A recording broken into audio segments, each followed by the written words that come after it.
Hey guys, welcome back to another video. Today we're going to be comparing Overwatch to Marvel Rivals.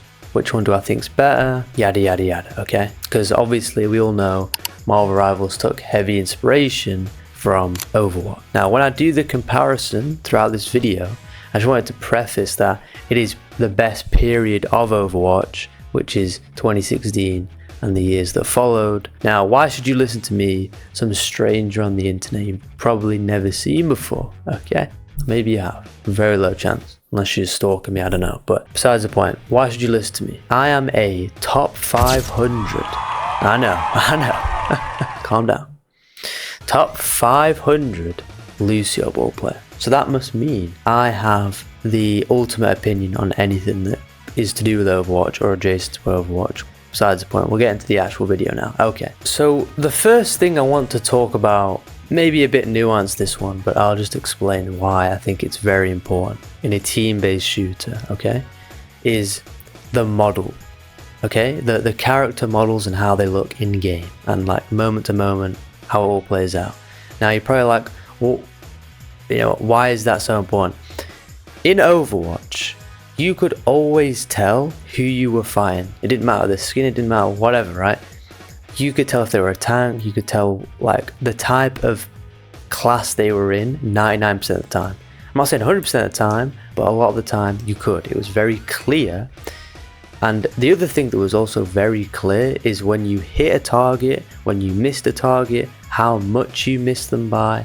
These are all very key indicators that you need if you are going to have a consistent game, and I guess by proxy a competitive game as well. Ultimately it's a pretty key, it is important, and I think at the moment, I won't go too much into this because there's not too much to say about it, but it's the general visual design language in game that I don't think is super clear at the moment.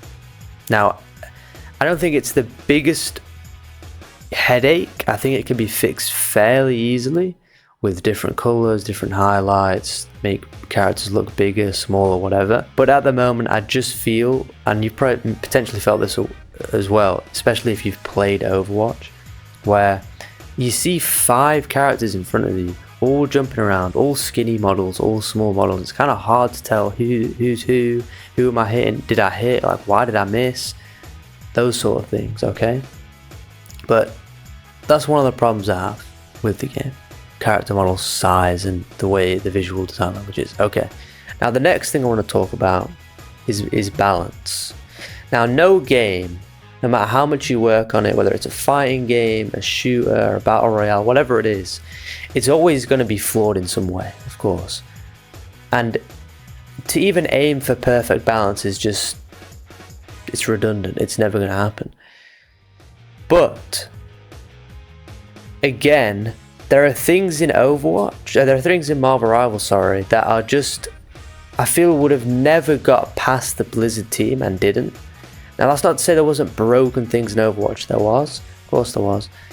But at the end of the day, there are certain things, and I'll give an example, and maybe if I have the gameplay, I'll put it up, is the Jeff's ultimate ability.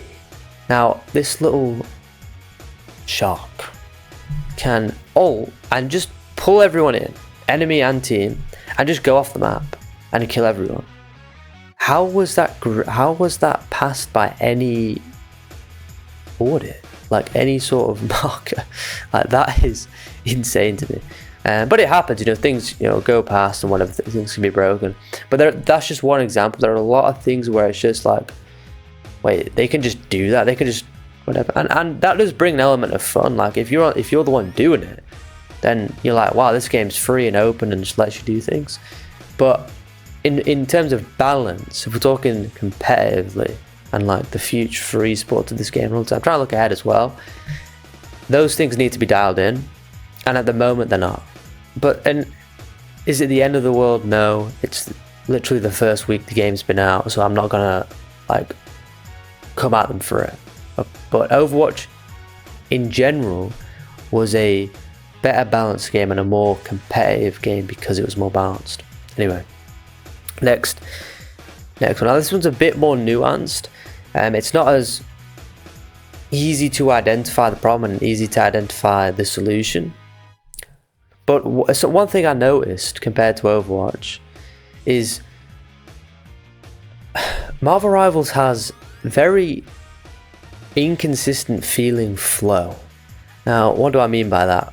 Well, it's basically the yin and yang, the flow, the energy. It's kind of hard to explain, but the general flow of a game. Now, because it's a 6v6 team-based shooter, and Overwatch originally was 6v6, got moved down to 5v5, but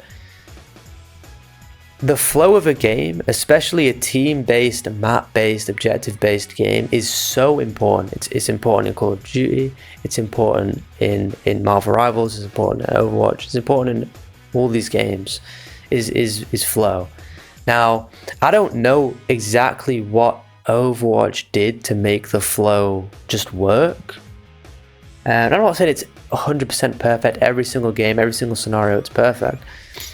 But I think it's to do with the map design, the overall time it takes to kill enemies, the health, the abilities. It just factors in everywhere. There's no where the health packs are placed.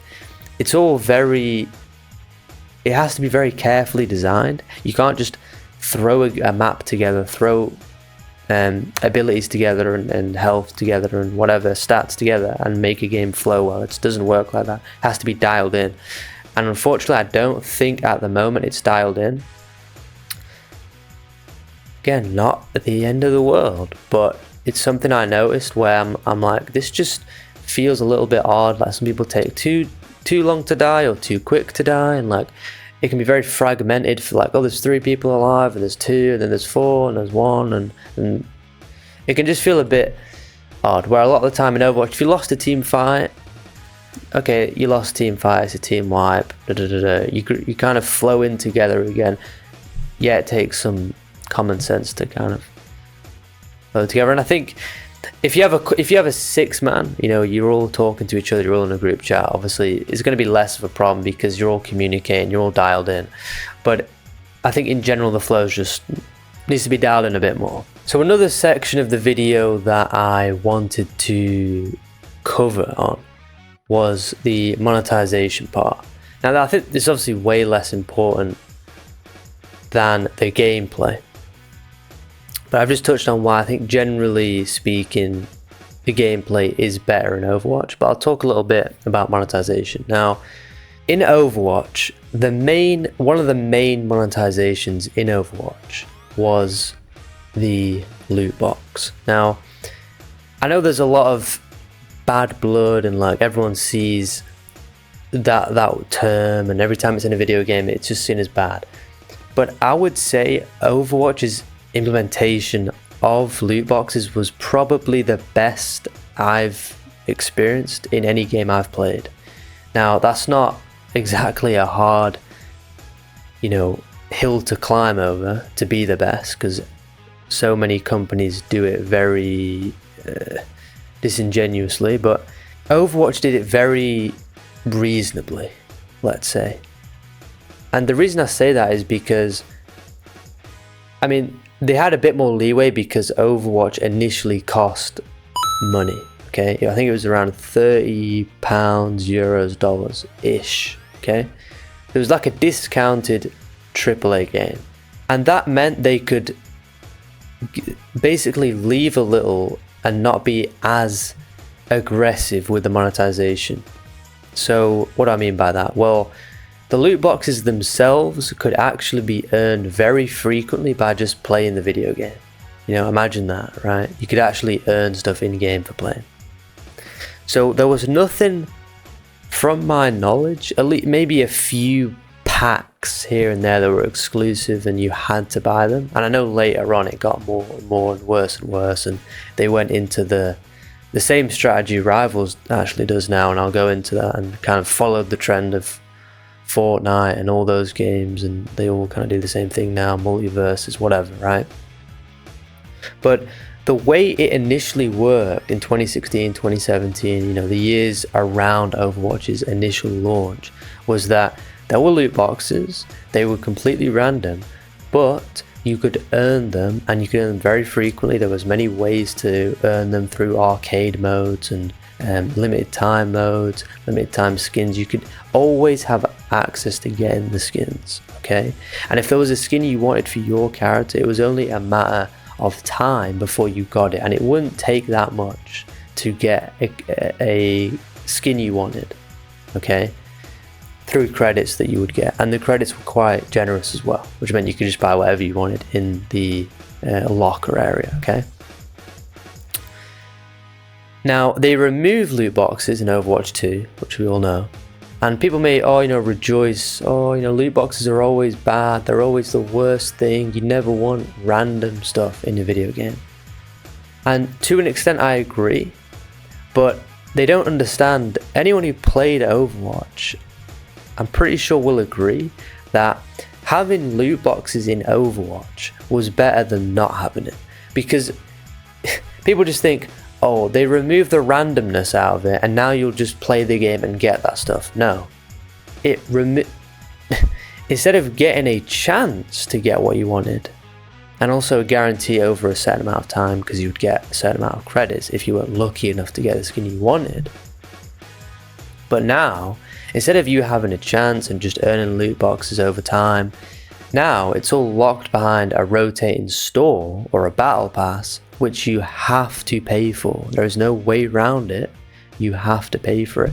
So instead of getting a legendary out of a pack, legendary skin out of a pack that now costs £10, dollars, euros in a store, you got it for free in a loot box because you just played the video game. Now, it may not be a skin you want, and this way you can pick what you want and it's guaranteed and all this sort of stuff. But it's just worse for the player, because, and we all know, with these collabs and whatever, the Cowboy Bebop one, the Transformers one, Overwatch is climbing with everybody, right? Those prices are insane. It was never like that when there was just loot boxes. And the loot boxes weren't priced insanely high. They were very reasonable. I believe it was like £1 for 3. Maybe if I'm, a US dollar, euro, whatever currency you use, roughly that for like 2 or 3. Okay, so it really wasn't aggressive. Now, if we just jump, and they didn't have a battle pass at the time. Obviously now they do. I'm talking about Prime Overwatch. We'll talk about we'll compare it to Rivals, the way they do it. Okay, so obviously it's going to be a bit different because it's free to play. And Overwatch initially wasn't. But Rivals has gone down the path that pretty much is just the default nowadays. You launch free to play, you have a paid battle pass, you have a free channel in that paid battle pass, and you also have a store which rotates, and there's a certain amount of bundles, they go on sale and they rotate and you get another set of bundles, okay? And that's just the default nowadays. And as I said before, I genuinely just think it's worse. I don't think it's bad. The Fortnite approach, I don't think it is bad, because you know what you're going for. They still do the thing where they obscure the value because you pay to get credits, and then you use those credits to buy a skin, and they only let you buy certain bundles of credits. And I could go make a whole video about how scummy microtransactions are and whatever, but that's just not even worth going into. Everybody knows how bad it is. So on the monetization aspect, we're talking about Overwatch when it came out and Rivals when it came out. So I'm trying to be fair here. I'm not talking about Overwatch 2. I think it was way better in Overwatch. Way better. Still not bad. It's not FIFA level bad, where you buy a pack and you just get shafted. You get fuck all. And you pay a lot of money for it, and it's just obscure. They give you percentages on some things but not other things, and it's just worse than a casino. So I'm not a biggest fan, but it's okay. The skins are pretty cool and they'll add more, blah, blah. It's Fortnite strategy, we all know. Okay, monetization over. Now, the final sort of third of this I wanted to talk about was what's unique to Rivals? Because we all know it's an Overwatch-esque game. It took heavy inspiration from Overwatch, Game of the Year winner in 2016. Very obvious. So many games have done it. Okay, it's not unique that a team of developers would adopt that and try and make it that and make it the next big thing. But what's actually unique to Marvel Rivals? Well, one of the obvious things is the IP. It's a Marvel IP. That's what's going to sell a lot of people on this game. Well, sell it, they don't have to buy it, but in order for them to even want to play the game, have a desire to play a version of Overwatch, different version of Overwatch, is the IP ultimately. Okay, now I think for that reason, that is the main reason it's very popular. Gameplay is fun, but ultimately it's the IP that's bringing everyone in. And I think also for that reason it will maintain a healthy amount of players because it has that IP. If it didn't have that IP and it was just this game and it was just a completely new IP, new characters similar to Concord, I think it would be a lot less popular and maybe fail. But that doesn't mean that game isn't fun. This game, it is fun, but a big part of it is the Marvel IP.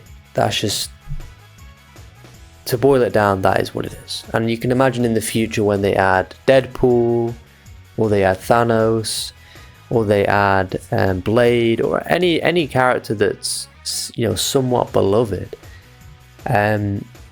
people are going to go crazy for, and they're going to hype it up. There'll be trailers, cinematics, whatever, to hype it up, and it will continue to be big, I think. So yeah, that's obviously one of the unique things. Now the other unique thing, gameplay wise, is actually different to Overwatch, is team up abilities. Obviously if you've played Overwatch, you know that they didn't have team up abilities. Now it was more so, yeah, there are very good synergies, and they definitely consciously made decisions on ultimates and normal abilities and passives and all those things to make it so that certain characters would pair better with others, for sure, and counter others. But here it's a lot more, how do I say, I'd say direct, and also can be more game changing than, for example, a Zarya Genji ult.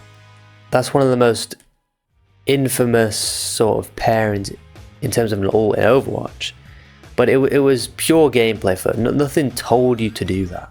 Like there was no, oh, you should pick Genji and Zarya and do this ability and it would work out well or whatever. No, but they consciously made the decision to make those characters and whatever, and probably knew that was a good team up thing to do in a game before the game was released in 2016. And the way Marvel Rivals do it is a lot more direct. It comes up on the screen, it shows you who to pick with who, it tells you what would happen if you did pick those.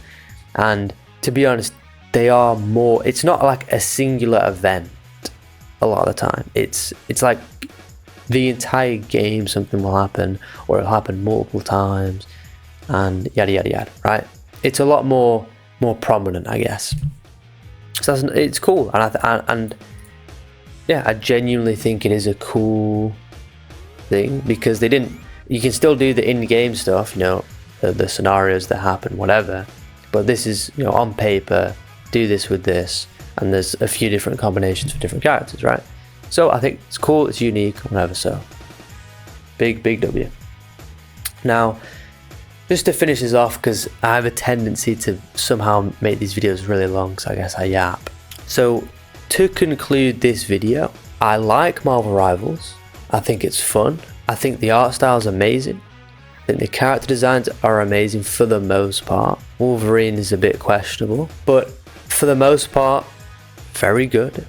Sound effects good, voice acting's great, the animations, when you like, there's like 17 different animations for everything, and it's designed, it's animated incredibly well, and it's very satisfying to watch those. It's just very, very good. Now, as it stands, I believe it's at Marvel Rivals is about 400,000 average concurrent players, or 400,000 concurrent players, and Overwatch is at about 40,000. But that is only comparing Steam. That doesn't look at console. That doesn't look at Blizzard's launcher, which I'd presume would be where most people play Overwatch. Could be wrong, but I'd assume, because originally they downloaded it on it and then it came to Steam at a later point. So you were looking at about a 10x difference here in Rivals' favor. But the game has just come out and it's Marvel IP, so there's going to be an inflation and it will trickle down like every live service game does. But how much it does is unknown. It's no surprise to me that it's very popular now. And I think it will also be it will continue to be very popular. Even though I think the gameplay is not as good as Overwatch, I don't think it is. It doesn't flow as good. The map designs aren't as good. There aren't as many maps. Blah, blah, blah, blah. The competitive mode is better in Overwatch. The comp scene, I can imagine, will be not as good as Overwatch. But it has the IP and it's fun at its core. And that's honestly all you need to maintain a player base. So if I was to give it, like a rating out of 10, I hate to kind of do this because it's not really a review and it's a live service game, and these games evolve so quickly that it's kind of, in a way, pointless to give a score because it could be completely different 6 months from now. An initial number that's coming to mind is about an 8 out of 10, which is, great. An 8 out of 10 is great, according to IGN. It's fun. But is it a Game of the Year winner? Does it compete with some of the great team-based shooters? I would say no. But it's a live service game and it does have room to grow, so it's not the end of the world, and I believe they will update the game and go in a generally correct direction. So yeah, I mean, that's about it. I'm having fun at Marvel Rivals. I'll continue to play it. And yeah, thanks for watching. I appreciate it, and I'll see you in the next video.